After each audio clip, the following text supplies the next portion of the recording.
Welcome back to the A1 ring. David Coulthard has kept up his charge to become champion of the world with a brilliant victory here in Austria. Let's just confirm the top six for you. David Coulthard, 10 points for him. Michael Schumacher just nipping past Rubens Barrichello in the last 30 metres or so. Second and third, the Ferraris. Kimi Räikkönen, rookie of the year beyond any doubt, scoring more points for Sauber. Olivier Panis registering 2 more for the British-American racing team. And Jos Verstappen, the Dutchman, making his point for the Arrows. And this is how the championship looks after 6 rounds. Just 4 points separate Michael Schumacher from David Coulthard, so consistent all season. Rubens Barrichello in third place, Ralf Schumacher fourth, then Heidfeld and Jarno Trulli. Absolutely delighted that Alexander Wurz, native Austrian, McLaren test driver, is joining us. You must be very, very pleased the way things have gone for your team today. Oh yes, it was a fabulous race win. I must say, even in Barcelona already we had a really good strategy, but also today it worked brilliant for David. The team did a great job, and I really want to congratulate all the team, but especially also the people back in Woking, because they are preparing the base for us, and we are scoring wins. That's great. We're going to look back at some of the key moments of this race in a few minutes' time, but let's get straight to the press conference. It's going to be really interesting to hear from the top 3 drivers. Here they go. Thank you, Rubens. Dave. Here we are, McLaren team boss Ron Dennis is now waiting to have a word with us. Good afternoon, Ron, and many congratulations on David's success today. You must be pleased with that on I know what is a very bitter, sweet weekend for you all down there. I can hear nothing. Oh, Ron, I'm sorry. Can you hear me now, Ron? Is Jim Rosenthal in the studio? Hello, 1, 2, 3. Okay, we've got 1 or 2 problems getting through to Ron Dennis. I'm sure we'll sort that out very shortly for you. At the start of this race, I'm sure Ron Dennis won't be too happy to see it again, because Mika Häkkinen, one of 4 drivers, left stranded. I mean, you look at it from the aerial view there, massive blockade, because at 5th place, truly towards the front of the grid. Then you had Heidfeld, then you had Häkkinen behind him. Look at it from the rear view as well. Everybody did brilliantly to avoid those massive concrete chicanes just sitting there like that. And it just goes to show, you know, the gizmos not working, the frailties we've been talking about in the electronic systems left people just sitting there. And Michael's just revealed that he had to go for a normal start. He couldn't use his launch control. How much harder is it, Alex, for you to start the car with launch control? When it works, it's not hard at all, because you just take the finger off. But it's a bit hard for the driver's mind, because you have to rely 100% on the system. But we see, I mean, here the pictures are, everything went fine here, but it was quite close. As you say, everyone reacted quite quick, the marshals with the yellow flags. Here you see it works brilliant on Ralph's car, on the Williams. Both Williams go away. But it's not easy, and as Michael said, needs a lot of time to work on this system. Sure, we've re-established contact with your boss, Ron Dennis, down there. Ron, welcome to the show. I know it's a very bitter, sweet weekend for you, this. Weekend of mixed emotions, really, and obviously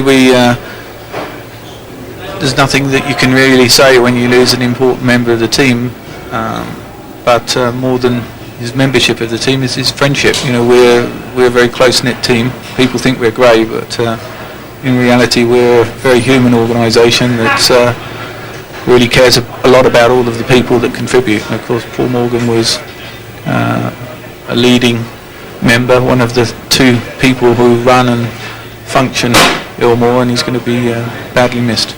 David Coulthard has already paid tribute to him in the press conference. Of course, all our sympathies go to Paul Morgan's family and friends. But to move to the race, Ron, which I would like to talk to you about, we're talking to Alexander Wurz here about the start and about what happened to Mika Häkkinen there. What are your views on that? Well, I think you managed to get me into trouble last time, actually. But so I'm not going to jump into saying what we think it is at the moment. We don't have absolute certainty as to the cause. But clearly it was associated with the launch control system, and we're not absolutely certain whether it was the system or the driver at the moment. But one thing we will do is we'll let everybody know as and when we know, and that requires a very careful study of the data. Okay, I won't pick your brain any further on that one then. But what about the way David Coulthard drove to victory here for your team? I mean, terrific concentration on, particularly in those last dozen laps or so. Indeed, we obviously had a pretty poor grid position, and that meant we had to really go as long as possible.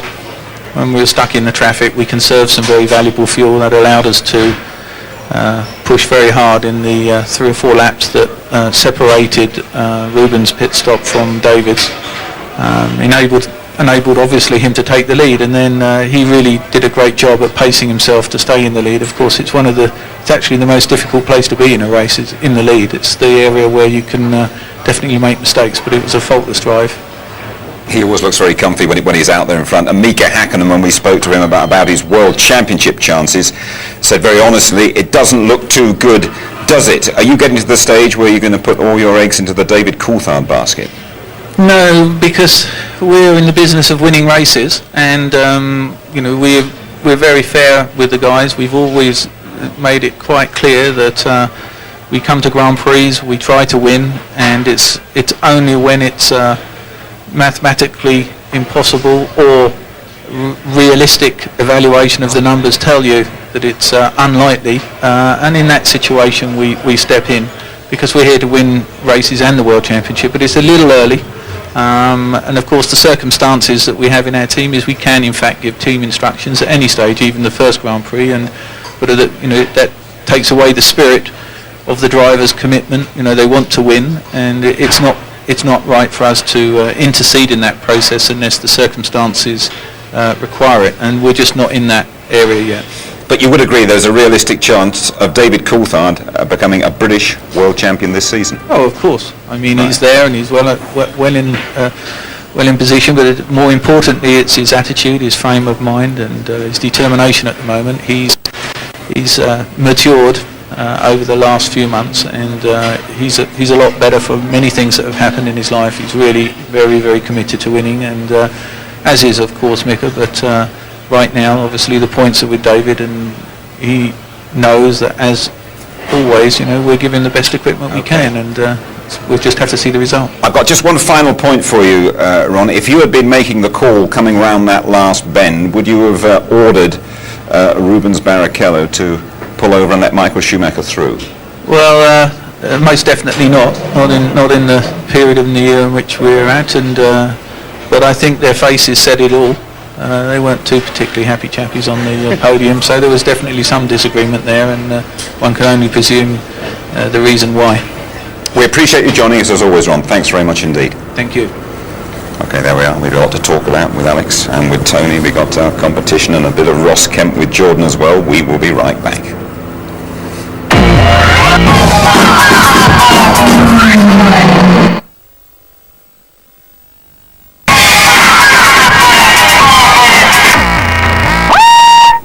Beautiful evening still in the Styrian Mountains in southern Austria. David Coulthard has scored a very big victory here for McLaren. Tony Jardine, it looked as though Ralf Schumacher was going to be in with a great shout after his terrific start, but unfortunately the Williams gave out. It did, unfortunately, but I think now he's moved on to the Austrian patch with Mr. Wirtz and co. The air must be getting to him. I mean, he's driving superbly, but this is most unfortunate. I can't help feeling that a lot of the electronics, a lot of the pressure, a lot of the heat and the vibration is getting to the rear end of these cars as well. I know there's a lot of investigations underway by major manufacturers of what things. We saw Barrichello lose rear suspension, possibly through heat, we don't know. We won't know what's happened there yet, but it's a shame for him. Fantastic start when you saw that before, when he jinked past his brother. It's incredible reactions. Juan Pablo Montoya had a real fight with the Ferraris, didn't he? Held the two Ferraris back, Barrichello and Schumacher, and it looked good for him for a while in that battle. Yeah, it looked really good. He struggled with the grip. You can see he's sliding all over the place. And he took the inside line. You see them fighting now, three cars, very exciting next to each other. And down the straights he's obviously pretty quick and keeps them behind for a few laps. But then I think Michael went with very hard pressure, but they both did a race mistake and both went out of the race and lost it. He's holding them back, but the tyres are giving out him a little bit, aren't they? And then when it happened, and when Michael Schumacher made his move, we heard Michael in the press conference. He's going to have a word with him, which means he's not chuffed by it. But Montoya doesn't mind about anything, does he? No, he doesn't. This is a great thing. This is why Montoya is so exciting. Just look at this. You see, Michael's clearly got past. I'm not having that. And he really comes back off the brakes that little bit longer because he's a racer. That's all he can think about. That's what he's learned right from a little boy when he's karting. You look at it again here, and he's managed to hold them all up like Gilles Villeneuve did in 81 in Spain, keep them all behind, forcing Michael to go round the outside, and then just stopping him innocently there. I'd love to be a fly on the wall when they do have this chat. Alex, I mean, you had a similar scrap, didn't you, with Michael Schumacher? I remember it in Monte Carlo a couple of years back. I mean, is that a problem when one of you takes him on?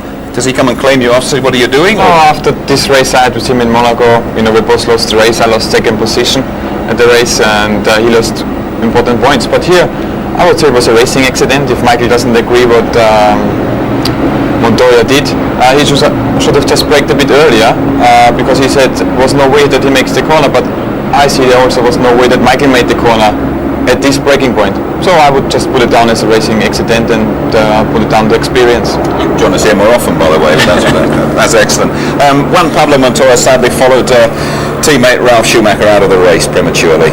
Yeah, it's a great shame for him, and a great shame for Michelin, because Michelin have done a lot of work here with the development car last year, so they knew a lot about the track, and they've really stirred it up, as have BMW. BMW did a lot of work on the electronics of the car at Valencia.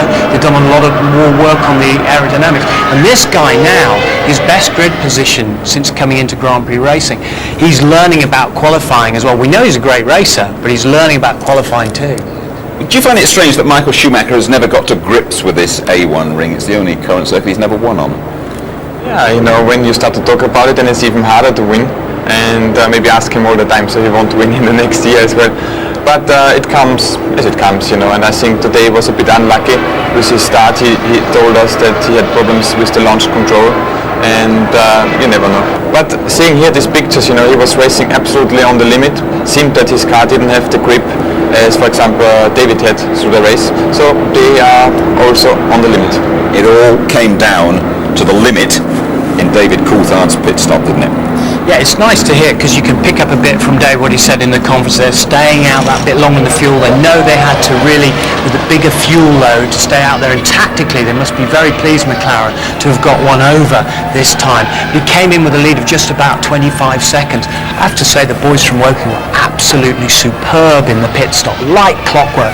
Look at this, no Ferraris in sight. Well, I wondered for a minute, he was almost going to clip the Armco on the inside of the exit of the pit lane, just out in front of Rubens Barrichello, and then soaked up all the pressure to claim his second win of the year. Super stuff from Coulthard and McLaren. I don't think we've seen you in the position in Formula One that Rubens Barrichello was in, and let's hope we do down the years, because you've got a lot of time on your side, Alex, I know. But I just wonder if you can give us a driver's viewpoint of when you're there, you've got second place, and someone blows in your ear. It's a team sport. Stop and let your team guy by. Your teammate go by. Well, I think when you saw Ruben's face, I don't need to say anything. Of course, it's I can say it now, it's very disappointing for you, because you worked the race very hard, and he just did it on the last 300, 400 meters to show the whole world that he was better than Michael today, but the team is completely focused on one guy, and that's Michael Schumacher, so he has to agree this, and I'm pretty sure he signed it in his contract knowing what he has to do. That would be in black and white. He would have to do that, yeah? Yes, I think so. Ron Dennis said he'd never made that call. I mean, I think Ron is very fair in that regard, and he won't, and he's shown it before. He's let David, when David's behind, he's let David go on until there is no more mathematical possibility in those years for him to win the championship. And then the team ask him to ride shotgun for the other, which he's done for Hakkinen in the past. And I'm sure Ron will ask Hakkinen to do the same thing when it comes up. But what Alex was saying before, what we've got to understand is that team is totally built around Michael Schumacher at every level. His every whim, his every need, his every desire. The number 2 is just a number 2. And as Irvine said, it takes Rubens a while to realise that. When it all sinks in, that's it. That's what you've got to play, second fiddle. I think he said, didn't he, Eddie Irvine, at Grand Prix weekend, as Michael Schumacher's teammates, like being hit over the head with a cricket bat for 3 days. You wouldn't know about a cricket bat, but they're pretty hard and heavy, I can tell you. Stupid English sport. I don't understand. Okay, sorry. Listen, let's have a word with Kimi Raikkonen, Rookie of the Year, a brilliant 4th place in his Sauber. Here he is with Louise. Well done, your 6th race in Formula 1 and more points for you. It's going very well, isn't it? Yeah, it was fun race earlier. I did a big mess in the pit stop. I don't know what happened. I thought that they lift the lollipop, and I don't know. But in the end, this doesn't make any difference. So you were a bit disappointed then. Would you have liked more? No, not really. I'm really happy. But of course, you always try to win, and if you don't win, you always have something to do still. Other than that, was it a tough race for you, or did it come to you quite easily? No, it was pretty easy. Like a physical side, it was not a problem at all. But only there was some moments in the race, but that's life. It was really nice race. Alex, you were a young driver and things happened very quickly for you in your career, and then it plateaued out, it evened out a bit. Do you think that he's got a lot to learn still, Kimi Raikkonen? Well, I mean, he's done a fantastic race, fantastic season so far. But what you have to see, and what I learned as well, and I think when you ask Jenson Button, it's the same for him. You go into the first year, there's no pressure, everything is easy, you can, with a good car, you can make good races. But the things are going more difficult, you get much more involved in political problems, into all the better gossip and so on, and this harms sometimes your career. And I wish all the best to Kimi that he's not getting into these troubles. Let's ask you about yourself briefly. I mean, you're now learning the sport for real. Is that how you put your time at McLaren? You're really on a learning curve. Well, you know, I was 3 years in Formula 1 with Benetton. I started very well, similar to Kimi, and then everything went a bit more difficult. And then I decided to go to McLaren, follow the footsteps of Oliver Panis, and I must really say I'm not regretting the decision at all. I'm really happy. I'm much closer to the actual heart and bit of Formula 1 I was looking for. I mean, at McLaren they really treat all the drivers the same. There's no number 1, number 2 or number 3 in my case. And I'm really happy down there, and of course my dream would be the race for them, and I'm working on this. But so far the best for me. Okay, thanks Alex. Well, Alex talking about Jenson Button there. His race ended up in a bit of a barbecue. Here's Jenson, and it's with Louise again. Jenson, it was barbecue time at Benetton today. Yeah, it wasn't really the best day, was it? The race wasn't going too bad actually. We're on the pace of the Jaguars and also the Prix, so we were quite pleased with that. And running up to the pit stop, it was working quite well. And then afterwards, we had a few problems and couldn't really get on the pace again. Then after turn 4, I had a problem at the rear of the car, and that was the end of my race. What was the problem? Do you know? I don't know exactly. Obviously, they'll be finding out. The car isn't back yet, so. But no, it's pretty abrupt, and I'm not really sure what the problem was. But it's obviously something we've got to sort out pretty quickly. Keep saying they're going to sort it out. When are they going to do it, Tony? I don't know, it's not getting any better at the moment. They're all working absolutely flat out. And again, Alex knows how good the boys are, and they've still got spirit in that team, remarkably, because there's a lot of long stager guys who've stayed around there. But Jenson keeps finishing behind Fisichella all the time in the qualifying sessions, running behind him in the race. And I don't know whether it's getting to him or not. It doesn't seem to be, but Alex knows what he's going through, and it's a tough time. Now, Alex, you do a lot of other things, don't you? You're mountain biking, and you've been climbing up in Everest or the Himalayas, and with Sherpa Tenzing's son. What's that all about? Well, we went to the Himalayas. You see some nice pictures here. Straight in front of us, it was Mount Everest. And with Sherpa Tenzing, I went a bit of climbing, and in very high altitude, 13,000 feet. And it was a really nice experience for me, because as I'm a climber, I love the mountains, and then in Nepal, it's just the place you want to be. Terrific. Listen, we appreciate you coming and joining us today. You come back again, won't you? Thanks very much indeed, Alex. Okay. Now then, Ross Kemper's taken on a touch of real-life drama. He's building towards a role with the Jordan pit crew at the Silverstone Grand Prix, the British Grand Prix, in mid-July. Here in Austria, Ross Kemper's been learning the hard way behind the scenes. They have been working him hard too.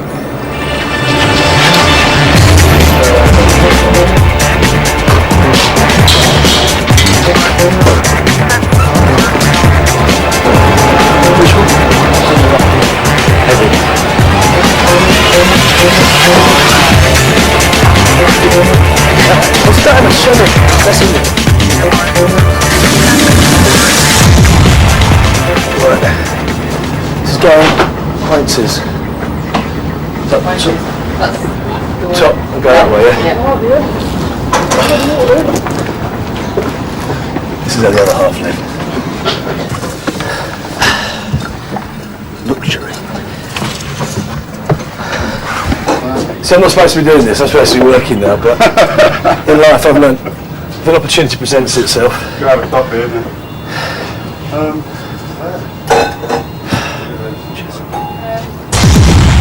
If I breathe into this, I get arrested. What's the reasoning behind this then? Right, what it is, between these two trucks here, because usually we haven't got enough room. Right. Yeah. When you're on different tracks, you're fighting against space all the time. When we've got all the tyres mounted, we need somewhere to put them. So what we do is we put a tent between these two trucks. So we need an exact distance to work from. Oh, right, and that's what does it? Tells you. So we want them around about 4 metres. It's a ruler. Now Ross, 4.03. What do you need? We're on around 4. Not bad, is it? Please take the meters out.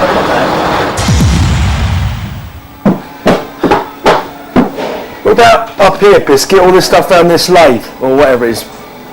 Yeah, we'll clean that off as well after. After, yeah? Just do the fascia stuff. Yeah. Everything from loading the truck to unloading the truck is meticulous, exact. Everything is kept surgically clean. And it's all rather impressive, really. And this is the thing that most people don't see when they come on race day. They don't know the amount of work, and to the point of obsessiveness, how tidy and how clean and how exact everything is placed in the garage or on the truck. Everything's lined up. It's a precision sport in every way. I'm loving it. Touch of the elbow grease then for Ross. We're going to be following all the way to that grid at Silverstone in July. Now, as promised, the result of our competition, combining the twin peaks of European football and Formula One. Remember, the prize is an absolute cracker.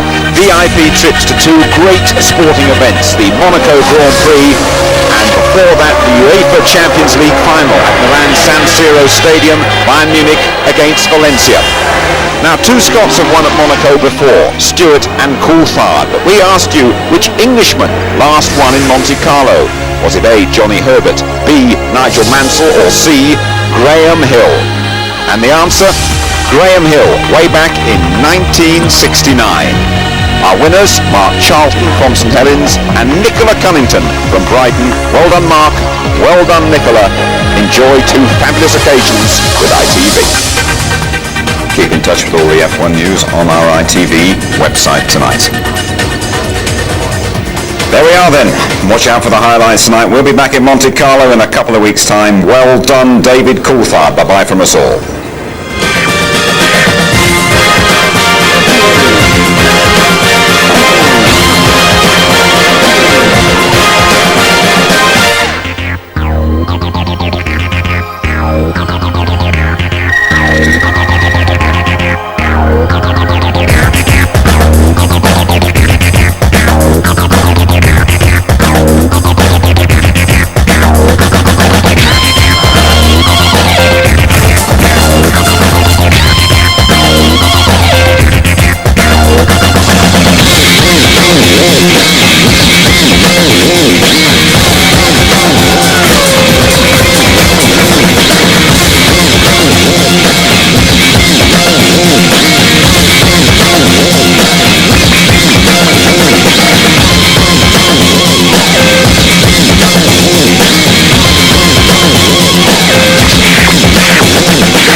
If you'd like to know more about Formula One,